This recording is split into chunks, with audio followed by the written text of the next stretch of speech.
Finally, be strong in the Lord and in his mighty power. Put on the full armor of God so that you can take your stand against the devil's schemes. Ephesians 6:10. Happy St. Andrew's Day, laddies! And this video is self-explanatory. Boop! It's a him, Mario! I managed to see someone reacting to like the second half of this.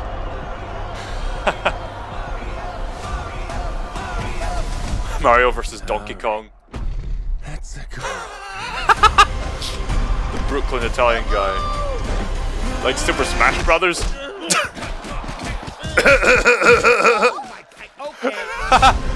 That's the Cranky Kong. Not sure if you know who I am, but I'm about to rule the world. Wow, Jack Black is amazing as Bowser. But there's one problem. There's a human, has a mustache, just like you.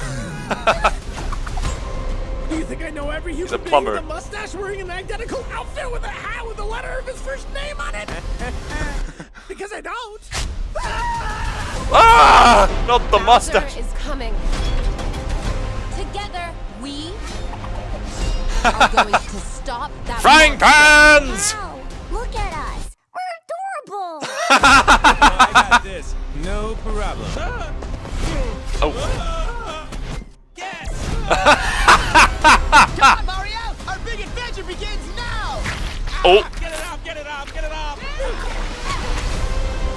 2023. There's Fire. a huge universe out there.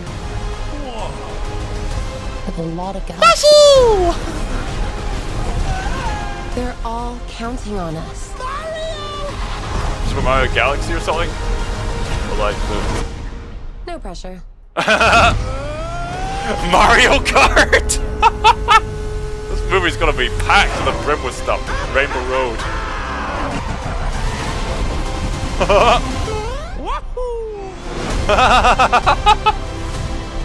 Wow, this movie's gonna be packed with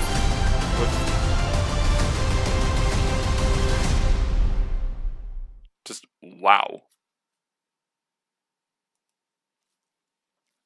There's gonna be so much stuff in this movie. Right, so we've got a full extensive trailer which reveals a few more new details. We get an exclusive look at Donkey Kong. If I'm not mistaken, this is going to be Donkey Kong's first official appearance in a movie like this. I mean, Mario's had a movie appearance in the movie that we do not speak of. He's been mentioned in Wreck-It Ralph. I was watching Josh Scorcher react to this. I didn't see that initial scene with Mario and Donkey Kong duking it out in like a Super Smash Brothers Brawl type arena. Wow, they're really going all out on the Mario trivia. Like, regardless of how this film turns out in the box office, it's already 10 times better than the Mario movie which we do not speak of. And my, Jack Black is doing amazing. I mean, some people might find like the typical American celebrity voices a bit distracting for like Peach and Mario and Luigi, but I mean, I can let Mario and Luigi off the hook here because Mario was originally intended to be sort of this Brooklyn kind of guy, you know. Hey, their sisters from Italy, and here I am, migrating to Brooklyn. Mario was meant to have this kind of voice originally. It's a callback to the Super Mario World show where Mario actually had that kind of voice before. Mama Luigi. There's an entire meme of one episode. It wasn't until Charles Martinet came along, who I met at the Comic-Con. He was the one who gave Mario the voice that we know and recognize today. Charles Martinet wanted to make a voice that was uplifting and fun and really emphasize the Italian part just to make it more bubbly and exciting for the younger kids. Wahoo! It's a me, Mario! Oh, don't forget Luigi. So here we see Mario. It's going to be interesting to see Mario and Luigi in the human world doing what they're doing, plumbing. Look at the bros, just doing their plumbing jobs. That guy looks like Carl Fredricksen. It's so interesting to see these characters come to life in this fully fledged animated format. I mean, people were already getting excited at Wreck-It Ralph, but here we see these characters who are modeled in a way where they look really energetic, but they still resemble their counterparts in the games. I've got to give them credit for making them really expressive compared to their gaming counterparts for the most part. And Jack Black, okay, I've got to give props to Jack Black. Like, I mean, I'm sure that all the cast are pouring their heart out, but Jack Black is the actor who really gets the most immersed into the role. He's almost unrecognizable. Like, Jack Black's quite the talent here. Let's listen to it again, actually. Not sure if you know who I am. About to rule the world. I'm about to rule the world. The entire army. Wow, yay. But there's one problem. There's a human, has a mustache, just like you. This is gonna be simultaneously funny and epic at the same time. They're really making the Mushroom Kingdom look like a vast place you'd want to explore, as if the games weren't fun enough in their own right already. Let's see. There's all these different factions and kingdoms, all these different worlds. I wonder if Toadsworth would ever make an appearance. So, there's Princess Peach donning her sports outfit that you usually see in, like, in Mario Kart Wii, or like whenever she's riding a bike, or whenever she's like skiing or snowboarding. They're adorable. So it's interesting to have some world building regarding all these different factions and kingdoms, and they're really taking advantage of the fact that there's these quirky game mechanics. I think it's going to lead to a lot of jokes that I think a lot of people who play Mario games can relate to. Like, let's see. Like, avoiding this one tricky obstacle. Oh, I got this. No problem. I mean, it seems like an obstacle course. It looks like an obstacle course of some kind. I think a lot of players can relate to this part. Yes! In Mario games, there would often be these, what do I call them? Like, cup-shaped, I guess, platforms, which, if you stay on for too long, you'll fall down. I think a lot of players can relate to, yeah, I remember playing the Mario games, but only to delay for too long and end up falling to lose a life and then try again. And, they're really being true to the Mario games, which is great, because, I mean, Illumination could have easily have done their thing, which for the most part I see they're doing, but they're staying true to the source material. I guess when it comes to certain adaptations, there's kind of a risk on that borderline between sticking to the source material and your own input into it. I mean, franchises like Batman have had various adaptations where there's been various inputs and interpretations based on the same setting, and it's led to very fascinating outlooks on the character.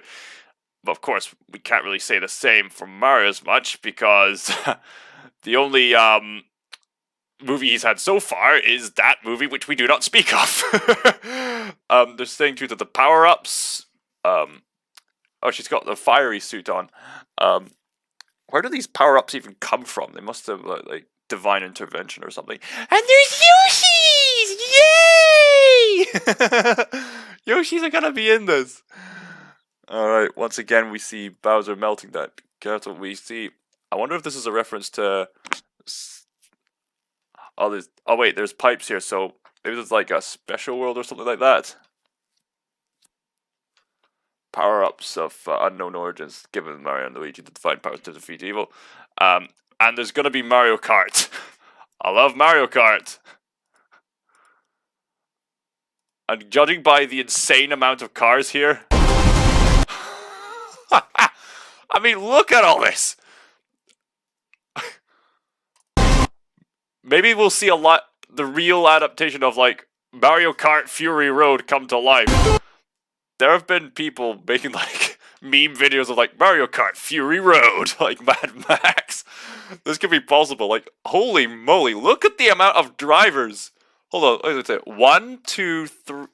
I mean, the maximum amount of drivers in a Mario Kart game we've had so far was 12 back with Mario Kart Wii, and was it up to was it 12 with like the Mario Kart 8 Deluxe as well?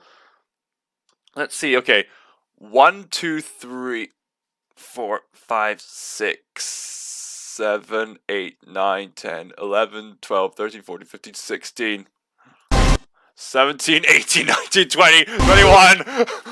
There are so many drivers here. Holy cow. There you go. There's Chris Pratt saying, woohoo! So they haven't completely neglected the Charles Martinet voice. I still was riding a monster truck. I mean, whether this is good or bad, this is obviously gonna be an insane movie. Like, the fact that this movie even exists. That's just a crazy process, and who knows, maybe this movie will actually be good, because we're entering an era where video game adaptations from their source material into like films and TV are finally becoming good, enjoyable to watch. We've had the recent Sonic the Hedgehog movies. The first one was alright, but the second one is brilliant. We've had Arcane. I don't even play League of Legends, but that was a really engaging story where even people who are hostile towards one another could find some common ground, which is quite fascinating. What else was there? There's some other Netflix series, but on the whole, people are saying people are finally getting video game adaptations right. I think the key to making a good video game adaptation, first and foremostly, you need to get people who actually care about the source material. That's the first important part, because if you don't have people who care about the source material, you're going to end up with a disaster, because if you hate the source material you're given with, then why are you even doing it in the first place? And with this, we clearly see some love and appreciation for the source material that they're given with, as well as giving their own unique spin on it to tell a story. I suppose that's another thing. When it comes to adaptations, you've got to take into consideration the strengths and of each particular medium. Well, with stuff like Mario, the source material doesn't, for the most of the games, don't really have much of a story to work off with. I mean, the basic formula of almost every Mario game is Mario and Luigi are in the Mushroom Kingdom. Princess Peach gets kidnapped by Bowser. Mario and Luigi go through the Mushroom Kingdom to fight Bowser and his minions and rescue Peach. The end. That's pretty much the formula. So, I suppose they've got plenty of opportunity for interpretation.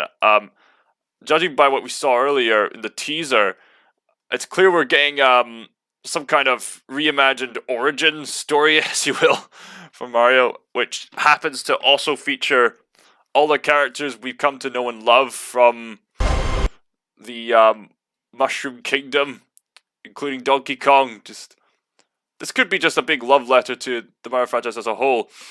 And there's something that's catching my attention about this film as well. The fact that it's being made by Illumination. At first, I would have thought Illumination was the kind of company that would ring all the red flags, because Illumination is one of those companies that plays it safe, probably a bit too often. Like, it's clearly trying to appeal to young families, make easy films to watch and enjoy. They've had some successes with their business, with like the Despicable Me movies. I've heard a friend of mine said he actually quite liked Sing. and I'm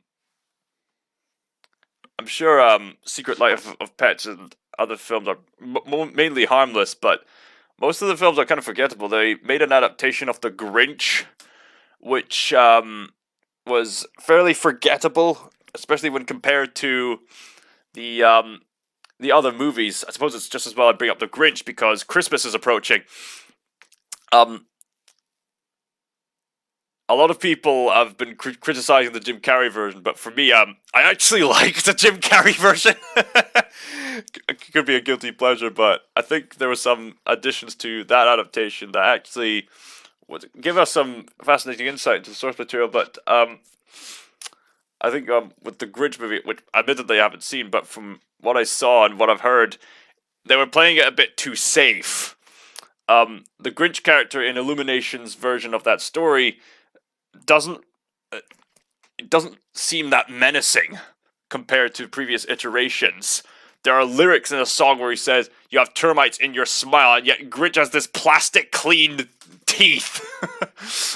So yeah, Illumination has played it too safe. But with Super Mario, I see that they're actually taking chances with creativity while still making it family friendly. I mean, knowing Illumination, they're mainly in it for like the business side of things. And I wonder what motivated the people of Nintendo to hire Illumination of all people to animate this. They could have chosen any company, and that they chose Illumination.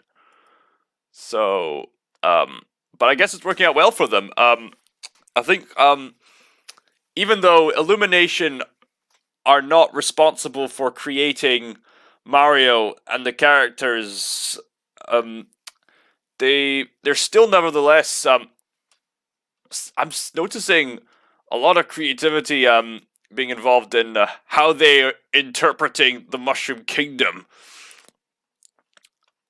I suppose this is one of those few collaborations where East and West combine together to make something, but of course, that'll all depend on whether or not this movie is actually good or not. So that remains to be seen. So, all I know, I've got something to look forward to next year. Ba-da-bam, ba-da-bam.